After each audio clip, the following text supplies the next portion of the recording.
நீ எந்த நபரை ரொம்ப நேசிக்கிறியோ, நீ எந்த நபருக்காக எல்லாவற்றையும் விட்டாயோ, நீ எந்த நபருக்காக இன்னைக்கு துடியாய் துடிக்கிறியோ, இந்த நபர் இல்லாம நான் வாழ மாட்டேன், இந்த பர்சன் எனக்காக வேணும்னு சொல்றியோ, எந்த நபருக்காக நீ ஓடுறியோ அந்த நபர் ஒரு நாள் உன்னை காயப்படுத்துவான்.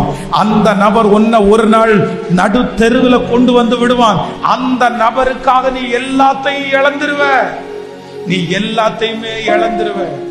எல்லாத்தையுமே இழந்து உன் கிருபை உன்னை விட்டு போயிரும், உன் திறமை உன்னை விட்டு போயிரும், உன் படிப்பு உன்னை விட்டு போயிரும். கடைசியில அந்த ஒரே ஒரு நபர் உனக்கு கிடைச்சா போதும் நீ நினைப்ப.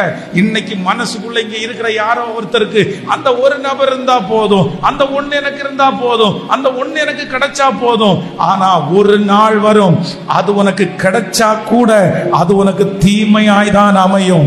அது வேண்டான்னு நினைச்சா கூட நீ அதை விடவே முடியாத ஒரு சூழ்நிலையிலே நீ தள்ளப்படுவாய். அதனாலதான் ஆண்டவர் இன்றைக்கு உன்னை கூட்டிட்டு வந்து கர்த்தர் சொல்றாரு, அது உனக்கு வேண்டாம், அந்த உறவு உனக்கு வேண்டாம், அந்த நபர் உனக்கு வேண்டாம். நான் உனக்கு போதுமானவராய் இருப்பேனே, ஆனால் உன்னை நான் அலங்கரிப்பேன் என்று கர்த்தர் வாக்கு கொடுக்கிறார்.